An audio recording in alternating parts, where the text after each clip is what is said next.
The financial aid office was too quiet for the kind of news I was about to receive. The woman behind the desk had the measured expression of someone who has delivered bad news before and knows that the delivery is not what hurts. The information is what hurts. She turned the monitor slowly, like she was giving me time to prepare. I was not prepared. I looked at the screen and saw the number where my future used to be. $26,000. Gone. Not reduced. Not transferred to a different account I had forgotten about. Gone. The withdrawal history filled the screen in a column of neat, dated entries, and one name appeared again and again in the memo field. My sister Petra. I sat very still and watched the numbers the way you watch something you cannot make sense of yet, waiting for the moment it rearranges itself into something that makes more sense. It did not rearrange. I looked at each entry and each date and each amount, and I understood, in a way that arrived slowly, and then all at once, that these withdrawals were deliberate. Planned. My phone buzzed on the desk. I picked it up without looking away from the screen. The message was from Petra. I had to save my marriage. You'll understand someday. I read it once. I set the phone back down. I called her from the parking lot of the financial aid building, still sitting in my car with the engine off and my hands shaking in a way I could not stop. She answered on the second ring. Her voice had that specific quality of someone who has been waiting for the call and has already decided how they're going to handle it. Soft, slightly fragile, rehearsed under the softness. Gladys, she said, before I could speak. I know you're upset. The calmness of that sentence hit me harder than anything else could have. She knew I would call. She knew what she had done. And she had prepared a voice for it. You took my money, I said. My voice came out steadier than I expected. $26,000, Petra. A pause. Then he was going to leave me. I had no choice. You have to understand that. I gripped the phone until my knuckles were tight. So you stole my future.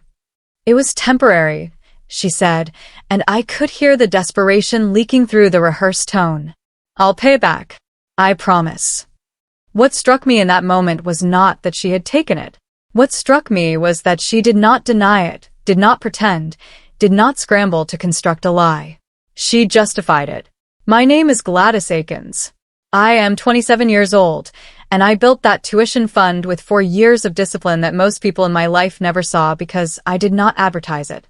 2 jobs through my undergraduate degree, a customer service position during the day and data entry work 3 evenings a week. I did not go on the trips my friends went on. I did not buy the things I could have bought. Every additional dollar I earned beyond my living expenses went into a savings account that I had mentally labeled future, because that was what it was. $26,000 over 4 years, accumulating toward the graduate program that I had been accepted into. It was not just money. It was the proof that I was going to be something specific in a specific direction and that I had done the work to get there. My sister knew this. Petra had been a witness to the whole process. The 2 jobs, the skipped celebrations, the careful tracking of every deposit. I had helped her too during that same period. When her car broke down, I gave her money for the repair. When her relationship with Clement was going through a rough patch, I spent weekends with her listening, advising, being present. I had been a good sister. I had been a consistent, reliable, generous sister. She came to my apartment 3 days after the call. She sat across from me at the kitchen table and told me the full version of it, speaking quietly and carefully in the way of someone who believes the details will explain the decision if presented in the right order. Clement had been in serious debt before they married. Loans, overlapping credit cards, balances he had not fully disclosed to her before the wedding. By the time she discovered the full extent, they had been married for 14 months. He had given her what she described as an ultimatum. He said he could not keep the marriage together under the financial pressure. He said something had to change. Petra had understood this to mean she needed to fix it. She had approached our mother, who had nothing. She had thought about a personal loan, but her credit history was not strong enough. And then she had thought about the tuition fund, the account she had been a joint signatory on from when I first opened it, years ago when I was still a student, and she had helped me navigate the paperwork. I had never removed her access. That was not her fault. It was mine. He didn't know where the money came from, she said. I looked at her. He knew it wasn't yours, I said. She looked at the table. I met Vivian, Clement's mother, for the first time at a family lunch my mother organized 2 weeks after everything unfolded. She arrived in a pale linen suit with the kind of posture that signals a person has spent considerable time making sure their presence communicates something. She shook my hand with a firm, dry grip and a smile that was warm on the surface and entirely assessing underneath. She said she was glad we were all getting to sit together. She said family helping family was the most important thing in difficult times. She said it the way someone says something they have said many times before, with a rhythm that made it sound like something carved on stone rather than something they had just thought. Family helps family, Gladys, she said, and her eyes settled on my face for a moment too long, the way you look at someone when you want to read their reaction to something you have just declared. I held her gaze and smiled and said nothing. What I understood in that moment was that Vivian had known. She had known the money came from my tuition fund. She had known whose savings were being used and had made a calculation that a younger woman with a future ahead of her was a more flexible asset than a marriage already underway. She did not think what they had done was wrong. The dinner was 2 weeks after my conversation with Vivian, and it was at my Aunt Abina's house, and I had not wanted to go but had talked myself into it on the basis that absence would be read as weakness, and I was not ready to give anyone that impression. The table was set nicely. The food was good. My mother sat at one end looking like she wanted the whole subject to have resolved itself without her having to do anything about it. Petra sat across from me and did not meet my eyes. Clement sat beside her with the relaxed energy of someone who considers a problem fully behind him. He spoke easily throughout the meal, about work, about a project he was managing, about plans they had for the coming months. At one point my aunt said, with the thoughtless warmth of someone who has been given one version of a story, how wonderful it was that the family had come together in a difficult moment. She looked at Petra with soft approval. She mentioned, without saying my name, that sometimes the people who love you most make the quiet sacrifices that hold everything together. I was sitting 3 chairs away. I was the sacrifice being referenced, and nobody, not my aunt, not my mother, not any of the other relatives at that table, acknowledged it. After the dinner, as people moved to the sitting room for tea, Clement sat in one of the armchairs by the window with his ankles crossed and that specific ease that belongs to someone who believes themselves entirely unaccountable. I had ended up nearby, not by accident exactly, but not by obvious intention either. He looked at me with an expression that was meant to read as friendly and landed somewhere between condescending and careless. You know how these things go, he said, as if we were continuing a conversation that had already been established between us. You're young, smart. You'll get back on track faster than you think. You'll bounce back. I looked at him for a moment. You knew where the money came from, I said. He blinked once. Petra handled all of that, he said, and the sentence itself was the answer. He had not said no. He had said Petra handled it, which meant he had been present enough to know handling had taken place and distant enough to keep his hands positioned above it. He had known the money came from my tuition fund. He had accepted the outcome. Debt cleared, pressure resolved, life continuing, without asking enough questions to feel responsible. That was not desperation. That was the decision-making of someone who believed the people around him would absorb the cost, and that the cost would be absorbed quietly. Petra called me the following Wednesday evening, and I answered because I had made a decision to keep the lines of communication open for the time being. She was softer than she had been in our previous conversations, and the softness had a slightly different quality this time, less rehearsed, more genuinely anxious. She talked about repayment. She said she and Clement had discussed it, and they were going to set something up, a structured plan, monthly amounts. She used words like commitment and priority and moving forward. She did not give me a start date. She did not give me a monthly figure. She did not send a written plan or a message with any numbers in it. She gave me soft words arranged in the shape of a promise, and then waited for me to receive them as a promise. I told her I appreciated that. I told her I looked forward to seeing the details when she had them. I ended the call. I sat at my kitchen table for a moment afterward and thought about what a payment plan without numbers was. It was not a plan. It was the performance of a plan, designed to satisfy the immediate discomfort of the conversation without creating any actual accountability. I understood then that the repayment, the way she was framing it, was never going to happen at the pace or scale I needed. Something shifted in me in the days after that phone call, and the shift was not dramatic, but it was complete. I stopped responding with emotion. I stopped leading with the hurt or the anger or the bewilderment that had been my primary mode since the day I found out. None of those things were useful anymore. What had happened to me was documented. It was specific. It had amounts and dates and a paper trail. Emotion did not change paper trails. What I needed was not to be understood or acknowledged or apologized to in a way that felt genuine. What I needed was to turn the documentation I had, the documentation they had not thought about, had not considered because they had not thought I was the kind of person who would think this way, into something that served me. I started watching differently. I paid attention to what people said and what they did not say. I noticed that Vivian spoke about the debt as though she had a complete picture of it. I noticed that Clement spoke about it as settled business. I noticed that Petra spoke about it as something to be smoothed over and survived. Nobody spoke about it as what it actually was, a theft backed by documented financial decisions that could be verified. I had a plan forming that was not revenge in the loud, obvious sense. I knew from conversations Petra had had with me over the years that Clement's debt situation had not been a single crisis, but a structural problem. Multiple sources, different creditors, overlapping timelines. This was the kind of financial situation that created documentation. There were loan agreements, repayment schedules, account statements going back years.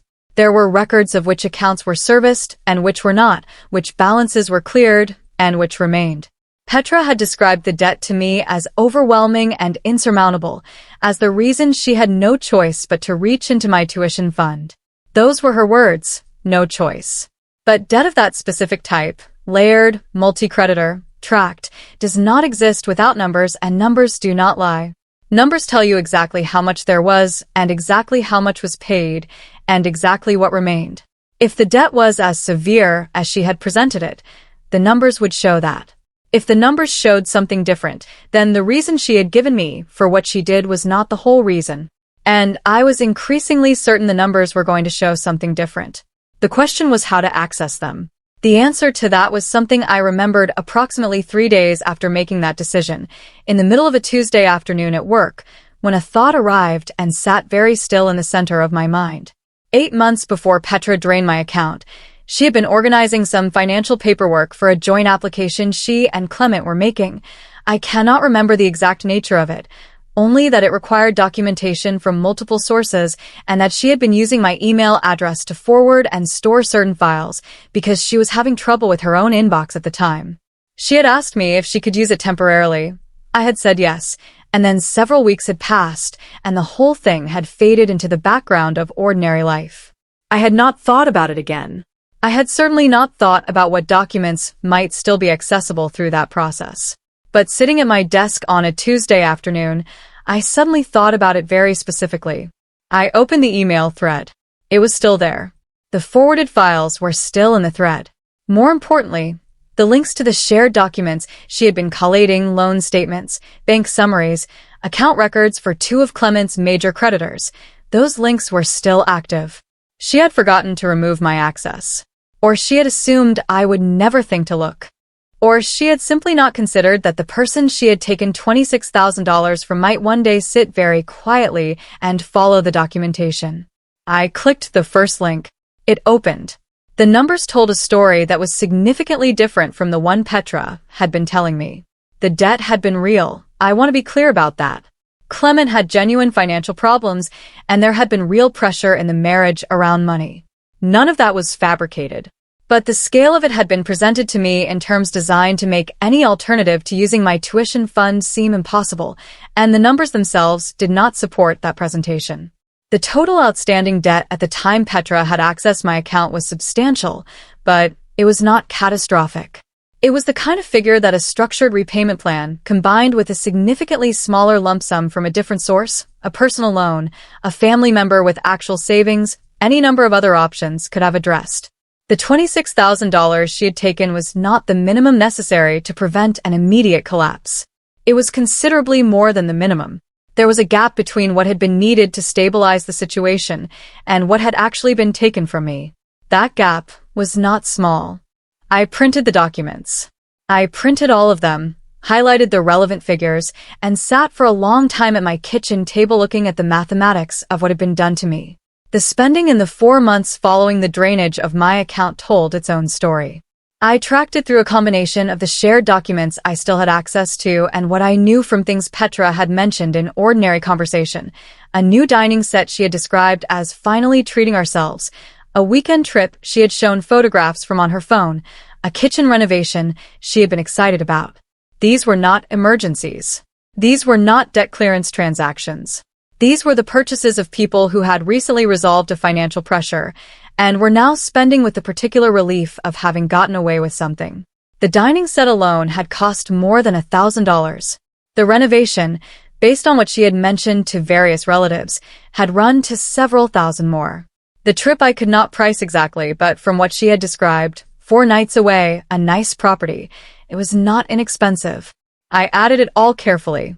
The total of what had been spent on their lifestyle in the months after my money was taken was a meaningful portion of the gap I had already identified between what the debt required and what was actually removed from my account. This was not a family in survival mode using emergency funds to keep themselves above water. I spent 2 weeks organizing everything I had into a form that could be presented to people who did not already know the story. This was important. Presenting evidence to people who were already sympathetic to you required only the evidence itself. Presenting evidence to people who had been given a different version of events, people who had formed opinions, who had perhaps been told things designed to preempt criticism, required something more careful. It required a structure that began with facts they could not dispute, moved to comparisons they could follow, and arrived at conclusions they would be forced to draw themselves rather than having them handed over. I did not want anyone in that room to feel they were being told what to think. I wanted them to see the numbers and reach the unavoidable destination on their own. I organized the documents chronologically. I marked the key figures in a way that was clear without being garish. I prepared a simple comparison, the actual debt total, the amount taken, the gap between them, and then a timeline of spending that followed. 3 pages in total. Neat. Specific. Undeniable. I also spent time thinking about Vivian. She was, of the 3 of them, the one whose opinion of the situation was most interesting to me. She believed she had a complete picture. She had made decisions based on that picture. Clement worked in financial services. I had known this for the years he and Petra had been together, but I had not thought about it as particularly relevant until I was sitting with my organized documents and thinking about what exposure actually meant in this context. A person who works in financial services and is discovered to have a history of financial mismanagement, layered debts, concealed balances, a marriage funded by the theft of a family member's savings, faces consequences that extend beyond the personal. Reputation in that industry is not decorative. It is structural. Colleagues know each other. Employers ask questions. Professional networks are smaller than they appear from the outside. I was not planning to go to his employer. I want to be clear about that. I was not going to do something that could be called harassment or targeted professional damage. But Clement did not know what I was and was not planning to do, and the documents I had, the loan records, the spending timeline, the gap between what was needed and what was taken, were real documents that said real things about real decisions he had made.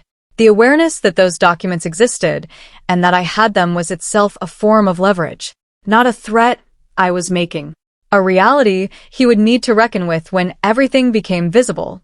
The gathering was being hosted at his mother's house.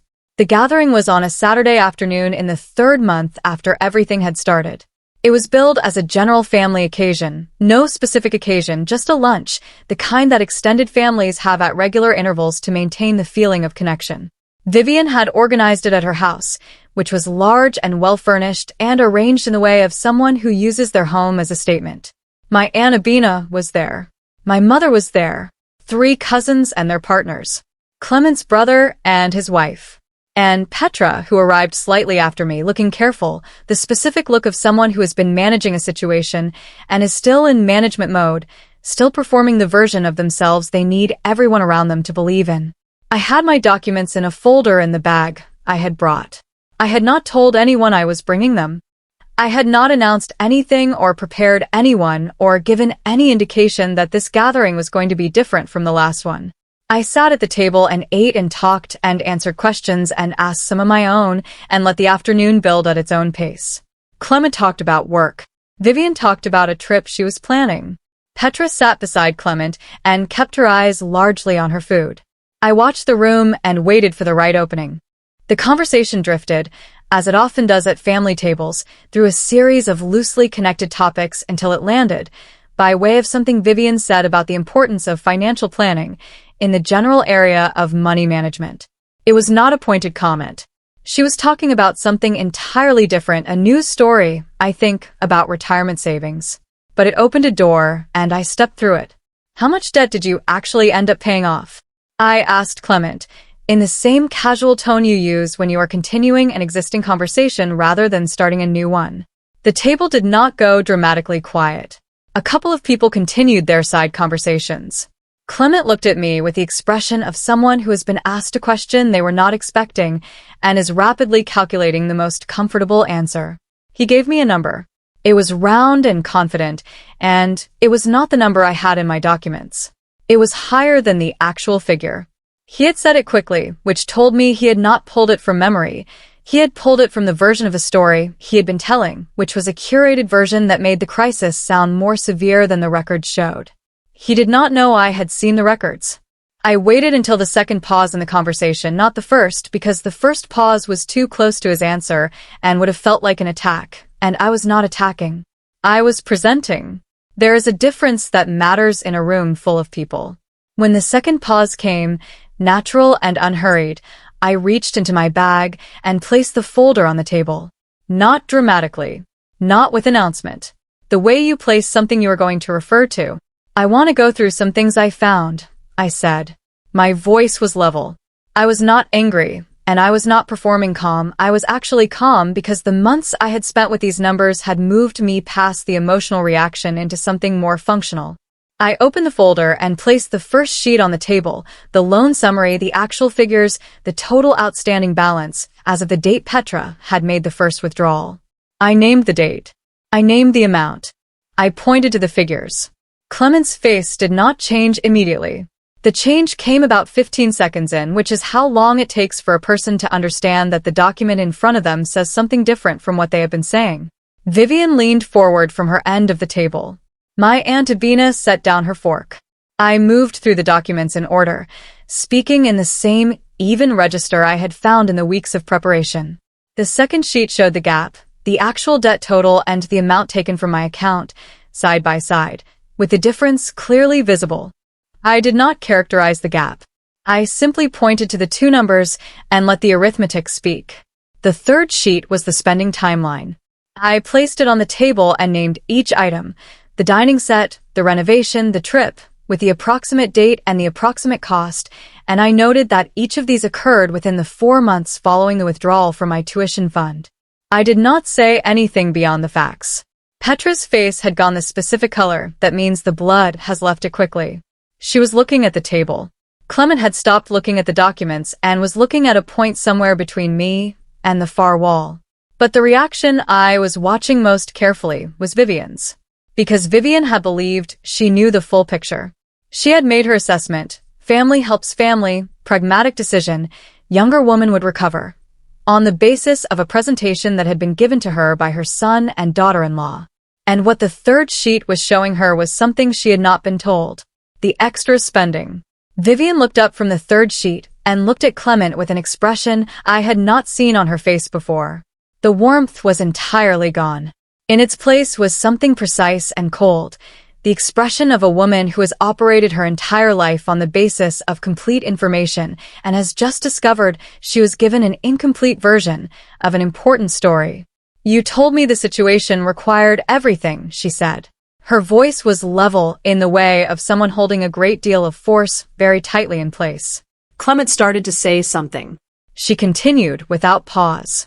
You told me there was no other option, that the full amount was necessary, that this was the only way to avoid a genuine crisis. She tapped the sheet on the table. This shows me something different.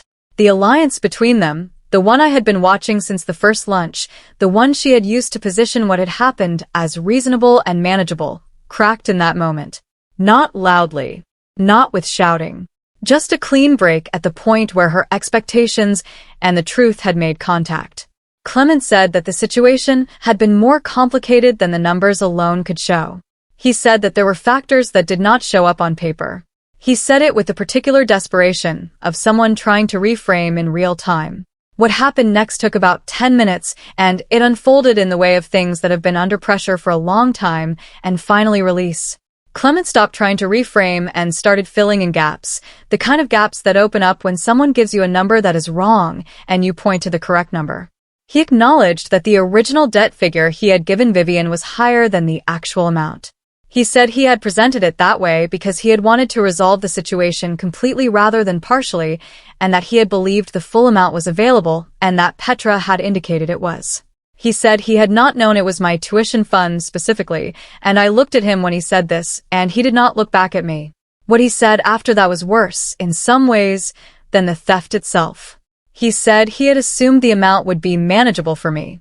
He had built his version of the decision on an assumption about what I could absorb, and he had not verified the assumption. He had not asked. He had not considered. He had simply decided I was flexible enough to be the solution and had allowed the decision to proceed on that basis. Petra was not speaking. She had been not speaking for the last 15 minutes. For the first time since the day I had sat in the financial aid office staring at a screen full of withdrawals, I felt something that was not entirely made of damage. The room had shifted. Not in my favor exactly. It was not a court case. There was no verdict being delivered. But the narrative had changed. The version of events in which I was simply a younger sibling who needed to be patient while a family crisis was being managed had been replaced by something more accurate.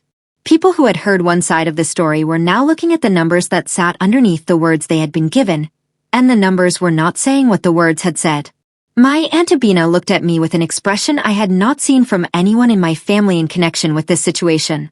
It was the expression of someone who understands they missed something important and is now accounting for it. My mother was very still at her end of the table.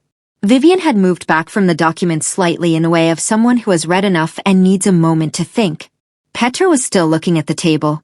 I had spent months being invisible in this situation. The person whose loss was managed as a side note in someone else's story. I was not invisible in that room anymore. After the room had processed what it had just learned, I gathered the documents without hurry and placed them back in the folder. Then I looked at Petra directly, not with anger, not with anything that could be called cruelty, just directly, the way you look at someone when you are about to say something final. I'm going to tell you the amount I need back, I said. And I'm going to tell you I'm not asking anymore. I'm telling you. I named the figure, the full $26,000, the precise amount documented in the withdrawal history I had shown the financial aid officer on the day this began. I stated that I expected a repayment plan with actual numbers, an actual timeline, and a start date within 30 days. I said that I had kept copies of everything I had presented, and that I intended to keep them. I said this without any particular drama because the drama was not necessary. The documents had already done the work. What I said was simply the conclusion the documents pointed to, stated plainly so that everyone present could hear it clearly. The room was listening. Vivian was listening. That was not an accident. This was not a private conversation between sisters. The weeks after the gathering were quieter, but not empty. The repercussions of that afternoon moved through the family in the way things do, gradually, through conversations I was not part of and heard about through my cousin Priya and through what I could see in the interactions when our paths crossed at ordinary occasions. Vivian had not forgiven the deception. From what Priya told me, she had begun asking questions about other things, about the state of their finances, about decisions that had been made without her knowledge, about what else she might not have been told. The relationship between Vivian and Clement shifted in a way that was not visible as a single event, but was present as a new kind of distance. Clement's ease, the relaxed confidence of someone who believes themselves unaccountable, was less visible in the weeks that followed. Petra called me twice. I did not answer either time. She sent a message saying she wanted to talk, that things at home were difficult, that she needed me. I read the message and set the phone down. I had spent years being the person she could call when things were difficult. I had given her money, time, weekends, all of it. I had done that freely and with no expectation of anything in return. I rebuilt slowly and on my own terms. I applied again to the graduate program and explained the situation to the admissions office in plain language, because I had decided that the shame of what had happened to me was not mine to carry, and that clarity was more useful than pride. They deferred my admission by 1 year. I found a third income stream, additional freelance work that I added to the 2 I already had, and I set a target, and I worked toward it with the same discipline I had always worked with. The repayment plan eventually materialized, not on the timeline I had demanded, but on a modified version that Petra had agreed to after a conversation mediated by my Aunt Abina, who had become a different kind of ally after that afternoon. The amounts were smaller than I had asked for, but they were real amounts with real dates, and they arrived. I kept the documents. I kept all of them. Not because I planned to do anything further with them, but because I had learned the hard way what happens when evidence disappears. Petra and Clement were still married, technically, but what that marriage was now I did not know because I was not in contact with them in any real way. She had said she drained my future to save her marriage.